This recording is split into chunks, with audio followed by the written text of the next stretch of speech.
मोहनलाल गांव का एक कामयाब किसान था, लेकिन उसकी बीवी गायत्री की बीमारी में तकरीबन सभी खेत बिक चुके थे। इसलिए उसने अपने घर के पास पराठे की दुकान खोल ली थी।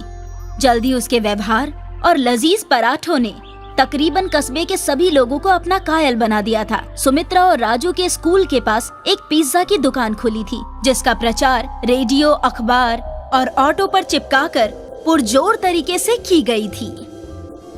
भाई कल हमने पिज्जा खाया। क्या पिज्जा था। मैं और मेरे अब्बू कार पार्किंग करके फौरन पिज्जा ऑर्डर करने गए। हमने घंटों इंतजार किया, तब हमें पिज्जा मिला।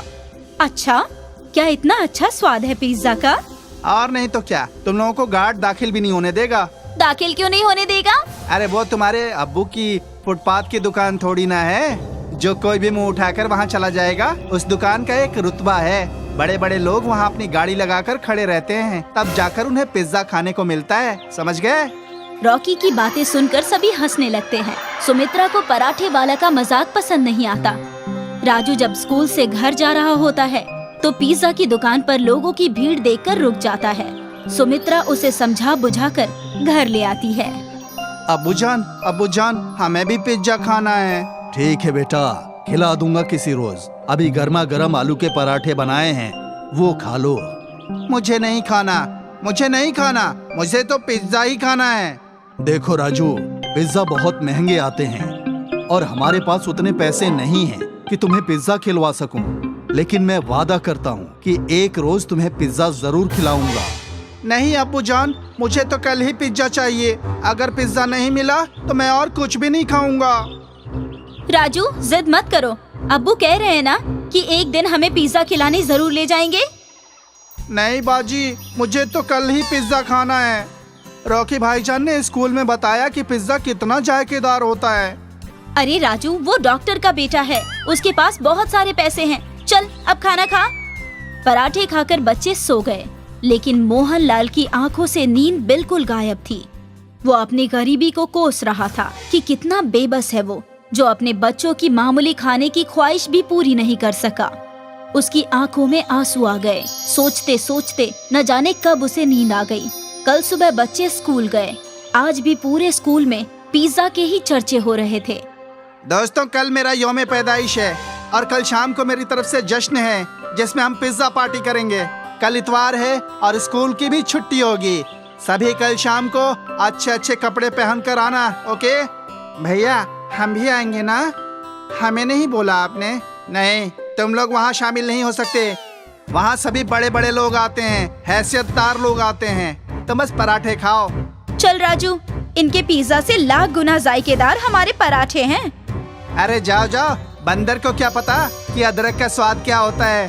स्कूल के बाहर जो पिज्जा का पोस्टर लगा है ना, बस उसे ही देखते रहो और पराठे खाओ। समझना कि पिज्जा खा रहे हो। रॉकी, ऐसा नहीं कहते। चलो सुमित्रा, इसे तो ऐसे ही बोलने की आदत है। राजू की फोटो देखकर पराठा खाने वाली बात पर सब हंसने लगते हैं। सुमित्रा और राजू को बहुत बुरा लगा। दोनों घर आ गए। अरे राजू, यूं मुंह लटकाए क्यों खड़े हो? वो अब्बू, बात ये है कि कल रॉकी का याम पैदाइश है और सभी को बुलाया है, पर हमें छोड़कर, क्योंकि वहाँ बड़े बड़े लोग होंगे।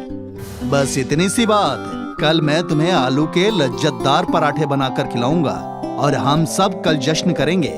मुझे नहीं खाना पराठा, मुझे तो बस पिज्जा खाना है। मुझे पिज्जा चाहिए। बेटा, मैंने तुम्हें बताया ना कि अभी मेरे पास तुम लोगों के फीस भरने के लिए भी पैसे नहीं हैं, तो पिज्जा कहाँ से खिलाऊंगा? इतना कहकर मोहनलाल आंखों में आंसू लिए घर के बाहर निकल गया। राजू, तुम्हें ऐसा नहीं बोलना चाहिए था। पिज्जा की जिद छोड़ दो मेरे भाई। जब हमारे पास पैसे होंगे तो हम जरूर पिज्जा खाने चलेंगे। आज तक कभी हमारे पास पैसे हुए हैं क्या? सब नए नए कपड़े पहनते हैं और हम 2 साल से एक ही कपड़े पहनते हैं। क्या हम कभी पिज्जा नहीं खा पाएंगे बाजी? ऐसी बात नहीं है मेरे भाई, हम लोग पिज्जा एक दिन जरूर खाएंगे। उस रात राजू ने खाना नहीं खाया। घर में किसी ने खाना नहीं खाया। सुबह मोहनलाल उठा और बाजार चला गया। वापस आया तो देखा कि राजू अभी तक सो रहा था। सुमित्रा से पता चला कि राजू अभी भी रूठा हुआ है, खाना भी नहीं खाया है। उठो बेटा, मैं आज तुम्हें पिज्जा पराठा खिलाऊंगा। चलो उठो। पिताजी, मैंने कह दिया ना कि क्योंकि जब तक मुझे पिज्जा नहीं मिलेगा मैं कुछ नहीं खाऊंगा।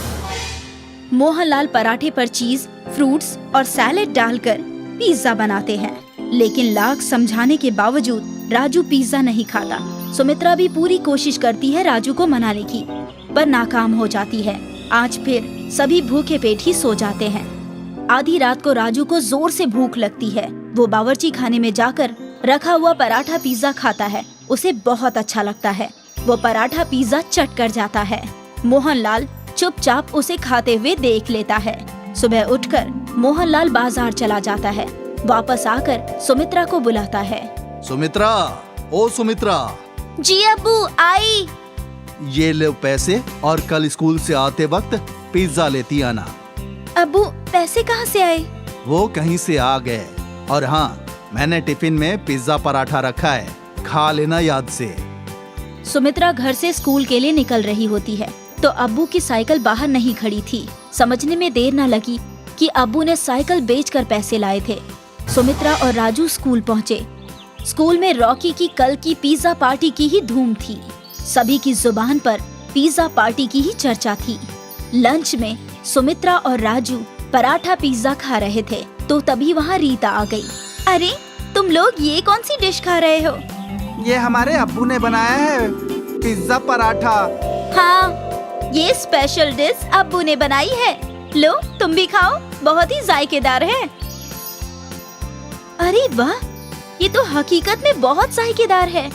ये तो बहुत ही अच्छा पराठा पिज्जा है। देखो, आओ देखो, पराठा पिज्जा कल के पार्टी वाले पिज्जा से कई गुना ज्यादा जायकेदार। सुमित्रा, मुझे भी एक टुकड़ा दो ना। हाँ हाँ, ये लो रॉकी, तुम भी खाओ। वाह, वाकई ये कितना लज्जतदार है पराठा पिज्जा। ऐसा तो मैंने अपनी जिंदगी में कभी नहीं खाया था। जल्द ही पूरे कस्बे में पराठा पिज्जा की चर्चा फैल गई। सुमित्रा ने अब्बू को पराठा पिज्जा बनाने की सलाह दी। अब उनकी दुकान पर भीड़ लगने लगी थी और पिज्जा की दुकान में खरीदार लगभग कम जाने लगे। पिज्जा की दुकान बंद होने की नौबत पे आ गई। तभी एक दिन पिज्जा दुकान के मालिक खुद मोहनलाल की दुकान पर आए।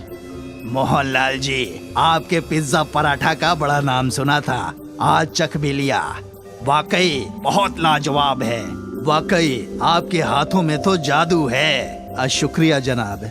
क्यों ना हम दोनों मिलकर साथ काम करें। आप मेरी दुकान का इस्तेमाल कीजिए, मैं फराहमी और कारोबार की तशहीर देख लूंगा। जो भी नफा होगा आधा आधा बांट लेंगे। मोहनलाल को ये कारोबारी अच्छी लगी। दोनों मिलकर साथ साथ काम करने लगे। पराठा पिज्जा का जायका और अच्छी तशहीर जल्द ही उनकी दुकान कई शहरों में खुल गई। अब मोहनलाल सेठ मोहनलाल कहलाने लगा और शहर में आलीशान बंगले में रहने लगा। सोनपुर गांव बांस की खेती के लिए मशहूर था। वहां पर सालों से बांस की बहुत अच्छी खेती होती थी। दिनेश का भी एक छोटा सा बांस का खेत था। उसका बेटा राजेश भी उसके साथ काम करता था। अरे राजेश, हमारे लिए जो बम्बुओं का ऑर्डर आया था, क्या तुमने उसे रुखसत करवा दिया है? अरे हाँ अब्बू, मैंने तो कल शाम को उसे रुखसत करवा दिया था। अगर सही वक्त पर उनका सामान पहुंच जाएगा तो हमारे पैसे भी जल्दी हमारे पास पहुंच जाएंगे। शाम हो जाती है और दिनेश के घर के बाहर बांस से लदा हुआ एक ट्रक खड़ा होता है। क्या हुआ? ये ट्रक वापस कैसे आ गया? इसे तो वहाँ उतार कर पैसे लेकर के आना चाहिए था। दिनेश अंदर से राजेश को बुलाता है। राजेश अंदर से आता है। वो बहुत दुखी लग रहा होता है। राजेश, इधर देखो, ये ट्रक तो वापस लौट आया। अरे हाँ अब्बू, मुझे पता था। मुझे शहर से बम्बू फरोख्त करने वालों का फोन आया था। उन्हें हमारे से कम पैसे में कहीं बम्बू मिल रहा है, इसीलिए अब वो हमसे फरोख्त नहीं करेंगे। पर वो बिना इत्तला दिए ऐसे कैसे कर सकते हैं? हमें पैसों की कितनी जरूरत है। अब हम इतने सारे बम्बुओं का करेंगे क्या?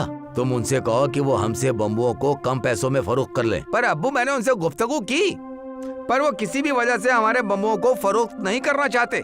और मैंने उन्हें ये भी कहा कि मैं उन्हें आधी कीमत पर बम्बुओं को बेच दूंगा, पर वो माने ही नहीं। दिनेश और राजेश को इस धंधे से बहुत उम्मीद थी। कुछ दिनों से उनका कारोबार वैसे भी ठीक नहीं चल रहा था और अब इतने बड़े ऑर्डर के वापस आ जाने से उनको धंधे में बहुत बड़ा नुकसान हो गया था। एक दिन राजेश दिनेश के पास जाता है और कहता है, अरे अब्बू, आप बिल्कुल फिक्र मत करो।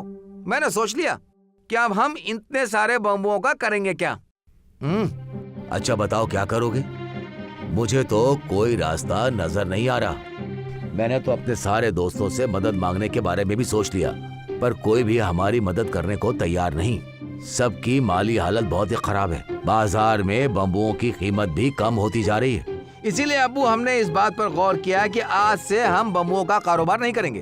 अरे तो फिर हमारे पास बचा ही क्या? हम और क्या कर पाएंगे? अरे अब्बू, हम पिज्जा बनाएंगे। हाँ? क्या पिज्जा? वो कैसे? अब्बू, शहर से मेरे एक दोस्त का फोन आया था। जब हमने उसे अपने हालात बताए तो उसने मुझे एक बहुत ही अच्छी तरकीब बताई। शहर में पिज्जा की बहुत ही मांग है। अलग अलग तरह के पिज्जे बनते हैं। उसमें से जवानों का एक पसंदीदा चीज है बम्बू पिज्जा। उसमें बम्बुओं को अंदर से खोखला करके पिज्जा बना दिया जाता है। हम भी बम्बू पिज्जा का कारोबार शुरू कर देते। पर बेटा, हमें तो ऐसे कारोबार के बारे में जरा भी मालूमात नहीं है। अरे अब्बू, आप फिक्र मत करो। अरे मेरे दोस्त ने कहा है वो हमारी हर तरह से मदद करेगा। राजेश दिनेश के साथ मिलकर बम्बू से पिज्जा बनाने की सारी तैयारी करता है और फिर धीरे धीरे बांस पर पिज्जा बनाना सीख जाते हैं। उसके बाद वो तय करता है कि वो एक दुकान बनाएगा। राजेश और दिनेश मिलकर बांस से एक छोटा सा होटल बनाते हैं और उस होटल के दरवाजे से लेकर खिड़कियां, टेबल, कुर्सी सब कुछ बांस का बना होता है। शुरू में तो उनके होटल में कोई नहीं आता है, पर एक दिन कॉलेज के 2 लड़के उनके होटल में आते हैं। अरे भाई बहुत सूरज, कितना ही बेहतरीन होटल है। ये तो पूरा बांस से बना हुआ है और इसमें लिखा हुआ हमारी स्पेशलिटी है बम्बू पिज्जा। तो दुरुस्त है, चलो हम भी बम्बू पिज्जा को ट्राई करके देखते हैं। हाँ, दुरुस्त कहा। मैं उसे ऑर्डर देता हूँ। वो दोनों बांस पर बने पिज्जा यानी बम्बू पिज्जा का ऑर्डर करते हैं। अरे विवेक, तूने गौर किया कि यहाँ पर सारे कुर्सी टेबल भी बम्बू के ही बने हुए हैं? और देख, बम्बुओं से सजावट भी कितनी अच्छी की है यार। आज प्लास्टिक के जमाने में ये इको फ्रेंडली होटल तो बहुत ही बेहतरीन है। हम सब लोगों को ऐसी ही चीजों का इस्तेमाल करना चाहिए। मैं इस होटल के मालिक से बात करता हूँ कि उन्हें ऐसा होटल बनाने का तरीका कहाँ से आया। विवेक और सुरेश दिनेश को बुलाकर उससे सवाल पूछते हैं। अरे यकीनन आपका होटल बहुत ही खूबसूरत है। आपने ये सब कैसे किया? दिनेश उन दोनों को अपनी पूरी दास्तां बताता है। विवेक और सुरेश उससे बहुत मुतासिर होते हैं। क्या आपका कारोबार ठीक चल रहा है? क्या आप मुनाफा पा रहे हैं? यकीनन अभी तो हम मुनाफे में बिल्कुल नहीं हैं, पर यकीन करता हूँ कि आगे चलकर मुझे इससे फायदा बहुत जरूर होगा। हाँ, आप सब में से अलग हैं। आपको मुनाफा जरूर होगा। हम भी आपकी मदद करना चाहते हैं। हमारा एक YouTube चैनल है जिनमें हम अलग अलग चीजों को डालते हैं। अगर आपकी इजाजत हो तो हम अपने YouTube चैनल पर आपकी इस होटल के बारे में जानकारी देना चाहते हैं और Instagram पर भी। इस तरह से और भी लोगों को और कॉलेज के स्टूडेंट्स को आपके होटल के बारे में जानकारी मिलेगी और आप बहुत मशहूर हो जाएंगे। सुरेश और विवेक बांस पर बना पिज्जा खाते हैं। वो पिज्जा उन्हें बहुत लजीज लगता है और वो लोग अपने दोस्तों के लिए बहुत सारा पिज्जा पैक करवा लेते हैं। उसके बाद अगले दिन वो अपने सारे दोस्तों को लेकर उसके होटल का अच्छा सा वीडियो बनाते हैं और बांस पर बनने वाले पिज्जा की रेसिपी भी शूट करते हैं। उसके बाद वो उसे अपने YouTube चैनल पर डालते हैं। भाई, तुम लोग हमारी मदद करने की कोशिश कर रहे हो और मैं इसके लिए आप दोनों का बहुत बहुत शुक्रगुजार हूँ। अरे नहीं अंकल, ऐसी चीजों को तो मशहूर करना ही चाहिए। आज के जमाने में हम नौजवानों को इको फ्रेंडली और आबो हवा को नुकसान ना पहुंचाने वाली चीजों की ही बहुत जरूरत है। इन वीडियो से हमें जो भी फायदा होगा वो हम आपको दे देंगे। अरे विवेक, देखो बम्बू पिज्जा की रेसिपी पे तो 1 लाख लोगों के व्यूज आ गए हैं दोस्त। 10,000 लाइक और 1000 कमेंट भी हैं। ये तो हमारी YouTube चैनल की सबसे मशहूर वीडियो बन गई है और अब इस इको फ्रेंडली होटल के बारे में बहुत सारे लोग जान जाएंगे। अंकल, अब आप मशहूर होने वाले हो। इस तरह से उन दोनों द्वारा शुरू किया गया बांस से बना पिज्जा वाला होटल फेमस हो जाता है फिर वो धीरे धीरे दूसरे शहरों में भी अपनी शाखाएं खोलते हैं और इस तरह से बांस पर बने इको फ्रेंडली पिज्जा को पूरे देश में मशहूर कर देते हैं।